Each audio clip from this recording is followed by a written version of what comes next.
27번 여수장 우중문시 그리고 최치원의 추야 우중 같이 한번 보시겠습니다. 제목을 읽을 때에는 여수장 우중문시 이렇게 끊어서 읽어주면 되겠습니다. 자, 수나라의 장수 우중문에게 보내는 시다. 을지문덕 장군의 한 시가 되겠습니다.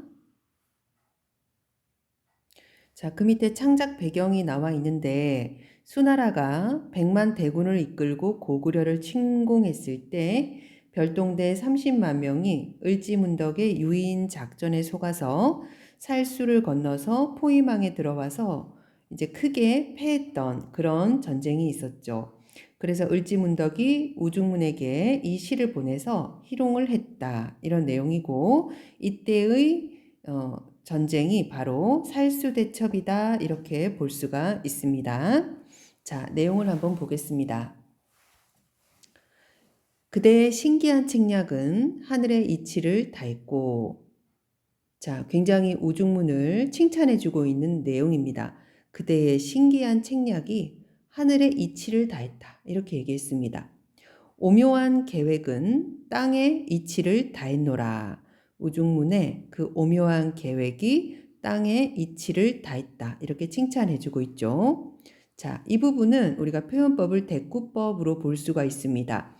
무슨 말이냐면, 자, 신기한 책략과 오묘한 계획이 짝을 이루고 하늘의 이치와 땅의 이치가 짝을 이룬다. 이렇게 짝을 지어서 표현하는 방법을 대꾸법이라고 보면 되겠죠. 자, 그리고 여기서는 반어법이 사용되고 있는데 겉으로는 칭찬하지만 속으로는 조롱하고 있다라고 봤을 때 반어법이 사용되고 있다. 전쟁에서 이겨서 그 공임이 높으니 자, 이제 더는 이길 수 없을 것이다. 이런 뜻이 담겨 있는 것이죠. 우중문에게 여러 번 패한 것이 적을 유인하기 위한 계략이었음을 암시하고 있습니다. 만족함을 알고 그만두기를 바라노라. 자, 이거는 전쟁을 그만두지 않으면 가만두지 않겠다는 위협의 의미로 해석하면 되겠습니다. 그래서 우중문을 굉장히 칭찬하는 것 같지만 뒤로는 이제 그만 물러나라는 경고, 위협의 메시지를 전하고 있다. 이렇게 볼 수가 있습니다. 자, 그 밑에 갈래는 한시, 풍자적이고 반어적이다. 자, 적장인 우중문에 대한 조롱과 야유로 이루어져 있습니다. 자신감을 바탕으로 상대를 조롱하고 있다. 표현법은 억양법이라고 사용되고 있는데 억양법은 앞에서 누르고 뒤에서 올린다. 먼저 나무라고 나중에 칭찬한다. 이런 걸 우리가 억양법이라고 합니다. 적장을 거짓으로 칭송한 뒤에 경고와 위협을 해서 적의 퇴각을 유도하고 있는 그런 방법, 억양법을 사용하고 있다. 이렇게 알아두면 되겠습니다. 자, 문학사적 의의로는 현재 전하는 우리나라 최고의 한시에서 여기서 최고라는 말은 가장 오래된 이라는 뜻으로 해석하면 되겠습니다. 자, 우리 그 다음 작품은 최치원의 추야 우중 되겠습니다. 추야. 가을 밤에 우중, 비가 내리고 있습니다. 추야 우중. 추풍유 고음, 세로소 지음, 창회 삼경우, 등전 말리심. 이렇게 우리가 오원절구로 나타나 있습니다. 한번 같이 보겠습니다. 가을 바람에 이렇게 힘들여 읊고 있건만 이렇게 이야기했습니다. 자, 가을 바람에라고 했죠. 가을 바람. 근데 가을 바람은 굉장히 쓸쓸하고 외로운 그런 느낌이 들게 합니다. 그래서 자, 화자가 뭔가 고뇌하고 있다는 것을 우리가 짐작할 수 있습니다. 힘들여서 읊고 있다. 이거는 뭐 시를 읽고 있는 그런 내용을 말하는 것이죠. 세상에는 날 알아주느니 드물구나 이랬습니다. 세상에는 날 알아주는 날 알아주는 이를 우리가 지음이라고 이야기합니다. 지음. 자, 나를 알아주는 이를 우리가 지음이라고 이야기합니다. 창밖엔 깊은 밤비 내리는데 이렇게 말했습니다. 자, 창이라고 하는 소재는 세상에 대한 단절이 됩니다. 세상에 대한 단절.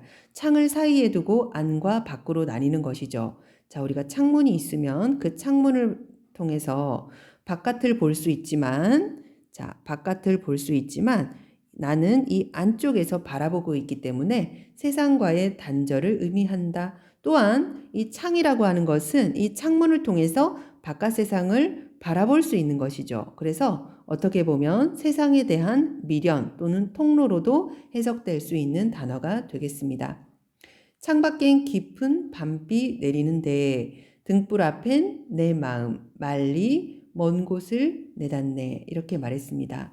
자, 이 화자는 등불 앞에 앉아 있습니다. 그런데 마음은 멀리에 먼 곳을 내닫는다. 멀리라고 하는 것은 굉장히 먼 거리를 말하는 것이죠. 객관적인 거리를 말하는 것이 아니라 심리적이고 정서적인 거리를 말한다. 이렇게 볼 수가 있습니다.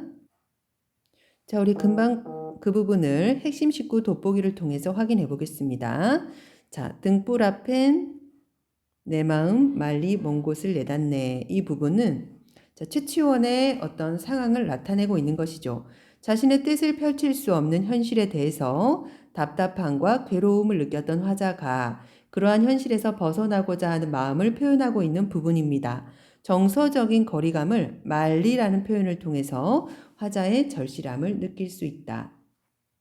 자, 지음이라는 말은 소리를 알아듣는다 이런 뜻입니다.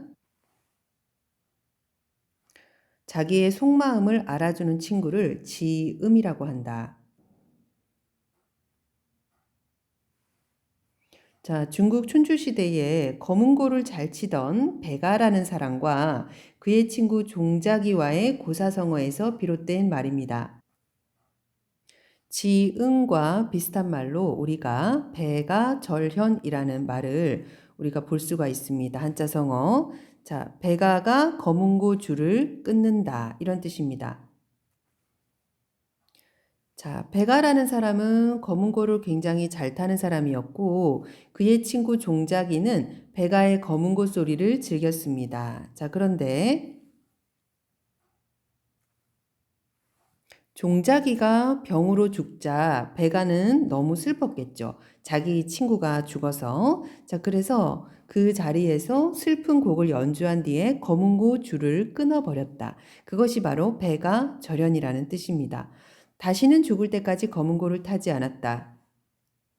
이 세상에서 검은고 연주를 알아줄 사람이 더 이상 없다고 여겼기 때문이었다. 그래서 이런 한자성어를 우리가 배가 절연, 배가가 검은고 줄을 끊었다. 이 뜻은 자신을 알아주는 참다운 벗의 죽음을 슬퍼한다. 이런 뜻이고 마음이 서로 통하는 절친한 친구를 우리가 지음이라고 이야기합니다. 그래서 지음이라고 하는 것은 배가와 종자기 같이 친한 친구 사이를 지음이라고 이야기한다. 이렇게 볼 수가 있습니다. 자, 최치원의 추야 우중은 자, 한시고 오원절구로 볼 수 있습니다. 서정적이고 애상적인 느낌. 주제는 고향에 대한 그리움 또는 주식인의 고뇌 정도로 볼 수가 있겠죠. 화자의 정서와 태도는 두 가지로 나누어 볼 수가 있는데 최치원이 당나라에서 유학 생활을 하던 중에 지었다라고 볼 경우에는 고향에 대한 그리움으로 볼 수 있습니다. 그리고 한자성어로 수구초심. 자, 수구초심이라는 단어는 고향을 그리워할 때 쓰는 한자성어가 되겠습니다. 여우가 죽을 때 자기가 살던 굴을 향해서 머리를 둔다. 이런 뜻이 되겠죠. 최치원이 당나라에서 귀국한 뒤에 정치 개혁을 위한 노력이 좌절되자 유랑하다가 해인사에 응거할 때 지었다고 볼 경우로 볼 수도 있는데 이것은 자신의 뜻을 이루지 못한 지식인의 고뇌로서 우리가 해석해 볼 수도 있습니다. 그래서 두 가지의 경우가 있다. 그 다음에 객관적 상관물을 통해서 화자의 정서를 부각시킨다. 이렇게 우리가 이해해 볼 수가 있습니다. 문제 1번. 자, 가에서는 상대방에 대한 조롱을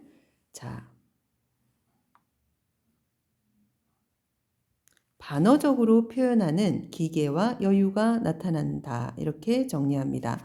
2번. 나에서는 화자의 시름을 심화시키는 소재가 제시되어 있죠. 그래서 자, 첫 번째는 가을, 바람. 두 번째는 밤이라는 단어. 세 번째는 비. 네 번째는 등불. 자, 이런 소재들은 화자의 시름을 심화시키고 있다. 이렇게 볼 수가 있습니다. 3번, 나에서 세상과의 단절, 그리고 세상에 대한 미련을 동시에 내포하는 시어는 자, 창이라고 적어주면 되겠습니다. 그 옆에 28번 같이 한번 보시겠습니다. 최치원의 작품 제 가야산 독서당 그리고 김부식의 임진유감 두 가지 한시를 같이 보겠습니다. 자, 가를 보면 자, 첩첩 바위를 미친 듯 달려 겹겹 봉우리 울리니.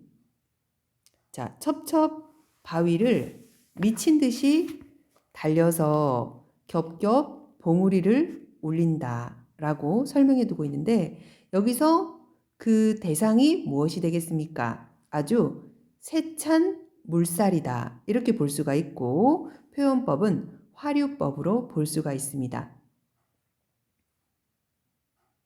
그래서 우리가 자, 산속에서 첩첩 바위를 미친 듯이 달려서 봉우리를 울리고 있는 이 주체는 바로 물이다, 물. 자, 물소리를 의미한다. 이렇게 볼 수가 있습니다. 물이 폭포 같은 게 이렇게 바위를 달려서 봉우리 소리를 울릴 정도로 엄청나게 큰 소리를 내고 있다는 것이죠. 그리고 화류법이라고 하는 것은, 화류법은 무생물을 생물처럼 나타낸다. 이렇게 볼 수가 있어요. 그래서 생명이 없는 무생물을 생물인 것처럼, 생명이 있는 것처럼 표현하는 것을 우리가 화류법 이렇게 이야기하면 되겠습니다. 그래서 이 물이라고 하는 것은 생명이 있는 게 아니죠. 하지만 미친 듯이 달려서 울린다라고 했죠. 꼭 사람이 달려가는 것처럼 아니면 짐승이 달려가는 것처럼 표현하고 있기 때문에 화류법으로 봐주면 되겠습니다. 지척에서 하는 말소리도 분간키 어려워라. 지척은 아주 가까운 거리를 지척이라고 하죠. 가까운 거리에서 하는 말소리도 분간키, 알아듣기 어렵다. 여기서 말소리는 인간의 소리가 되겠습니다. 늘 시비하는 소리 귀에 들릴세라 이랬죠. 시비는 옳고 그름을 따지는 것인데 이거는 다툼의 소리. 자, 이 최치원이라고 하는 이 학자는 더 이상 이런 속세에서 싸우는 이런 소리를 듣고 싶지 않다는 것입니다. 귀에 들릴세라, 들릴까 두렵다 이런 얘기죠. 그래서 말소리 세모, 시비하는 소리 세모라고 하는 것은 부정적인 단어로 사용되고 있다는 것이고 인간의 소리를 의미한다. 짐짓, 자, 짐짓은 일부러 이런 말이죠. 흐르는 물로, 여기서 흐르는 물이 나왔는데 이 흐르는 물이 바로 제일 첫 번째 줄에 나왔던 주체가 되겠죠. 이 흐르는 물이라고 하는 것이 바로 첩첩 바위를 미친 듯이 달려서 겹겹 봉우리를 울린 것이 되겠습니다. 그래서 이 흐르는 물, 이 물소리가 주체가 되겠죠. 짐짓 흐르는 물로 온 산을 둘러버렸다네 이렇게 설명하고 있습니다. 속세와의 단절 의지라고 정리를 해놨는데, 시시비비를 가리는 인간의 말소리 듣기 싫어서 이 자연 속에 흐르는 물로 세찬 물소리로 온 산을 둘러버렸다. 그래서 인간의 소리를 막아버린 것 같은 그런 표현을 하고 있죠. 자, 짧은 칠원절구의 시 내용 안에서 이렇게 뭔가 강력한 그런 내용을 담고 있습니다. 그래서 자, 여기서 보면은 제일 첫 번째 줄과 마지막 줄에서는 자연의 소리를 의미한다. 그 다음에 두 번째, 세 번째 소리는 인간의 소리를 의미한다. 이런 것은 내용상 대조를 이루고 있다고 볼 수가 있습니다. 자, 이 제 가야산 독서당에서는 물이라고 하는 소재가 굉장히 중요한 의미를 가지겠죠. 자, 화자가 은둔하고자 하는 자연의 공간과 인간들의 시비하는 말소리로 혼란스러운 속세의 공간을 단절시켜주는 기능을 물이 하고 있습니다. 또 화자의 내면적 갈등을 해소해주는 매개체의 기능도 한다. 이렇게 보면 되겠죠. 자, 우리 그림에서 보면은 자, 자연이라고 하는 은둔의 공간이 있고 속세라고 하는 다툼의 공간이 있습니다. 이 인간의 공간에서는 시비하는 소리가 있겠죠. 자, 이 시비하는 소리를 물이라는 소재를 이용해서 이렇게 단절을 시키고 있다. 자, 이 물이라는 걸 통해서 단절시키고 있다. 이렇게 이해를 해주면 되겠습니다. 자, 그 밑에 보면은 김부식의 임진유감 같이 한번 읽어보겠습니다. 가을바람 산들산들 강물은 넘실넘실 고개 돌려 하늘 보니 생각 아득하여라. 쓸쓸하다 나의 임 멀리 떨어졌으니 강가의 난초는 누구 위한 향기뇨. 이렇게 제시되어 있습니다. 자, 제일 처음에 나오는 것은 가을바람인데 가을이라고 하는 소재는 계절은 좀 외롭고 쓸쓸한 그런 느낌이 많죠. 그래서 가을바람, 그 다음에 강물, 그 다음에 하늘 이런 소재들이 화자의 정서를 심화시키는 소재라고 표시가 되어 있습니다. 그리고 쓸쓸하다 이렇게 되어 있는데 쓸쓸하다 이거는 화자의 감정이 직접 드러난 표현이다. 그래서 화자의 마음은 쓸쓸하다는 것이죠. 쓸쓸한 이유는 무엇이겠습니까? 바로 사랑하는 나의 인과 멀리 떨어졌다는 것이 쓸쓸한 이유가 그 다음에 제시되어 있습니다. 강가의 난초는 누구 위한 향기뇨 이랬죠. 난초가 아름다운 향기가 나더라도 같이 함께 할 힘이 없다는 것을 우리가 알 수 있습니다. 자, 우리 작품 두 개를 정리해 보겠습니다. 자, 가에서는 자, 한시, 칠언절구, 서정적이고 상징적이다. 산중에 은둔하고 싶은 신경을 나타냈습니다. 세상과 단절하려는 의지 우리가 볼 수 있습니다. 기승전결 이렇게 나누고 있는데 자, 기에서는 산중을 흐르는 물소리가 제시되어 있죠. 물소리. 그 다음에 승에서는 아주 가까운 곳에서도 말소리가 들리지 않는다. 전에서는 속세에 대한 부정적인 인식이 드러나 있고 결에서는 계곡의 물소리로 세상의 소리와 단절했다. 이렇게 정리해두면 되겠습니다. 김부식의 임진유감은 칠언절구로서 애상적이다. 애상적인 거 굉장히 좀 쓸쓸한 그런 내용이죠. 가을날 강가에서 느끼는 외로움이 제시되어 있습니다. 임의 부재로 인한 외로움을 노래하고 있다. 문제 1번을 보겠습니다. 물소리와 대조되는 말, 물소리와 대조되는 말은 자, 말소리. 또 하나는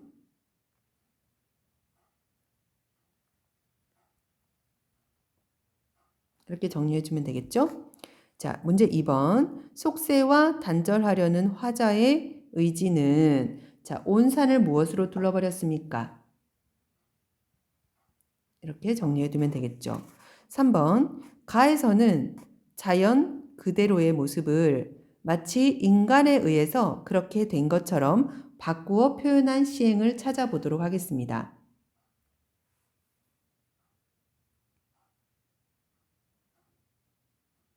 기승전결에서 이 결 부분을 찾아주면 되겠죠. 짐짓 흐르는 물로 온 산을 둘러버렸다. 이런 표현은 물로 온 산을 둘러서 소리를 막아버린 것 같은 인간이 그렇게 의도적으로 만든 것처럼 표현하고 있으니까 시행을 찾아 쓰라고 하면 짐짓 흐르는 물로 온 산을 둘러버렸다네 라고 찾아주면 되겠습니다. 문제 4번에서 나에서 화자의 외로운 처지를 드러내는 소재는 자, 함께 향기를 맡을 사람이 없기 때문에 난초라고 정리해 두겠습니다.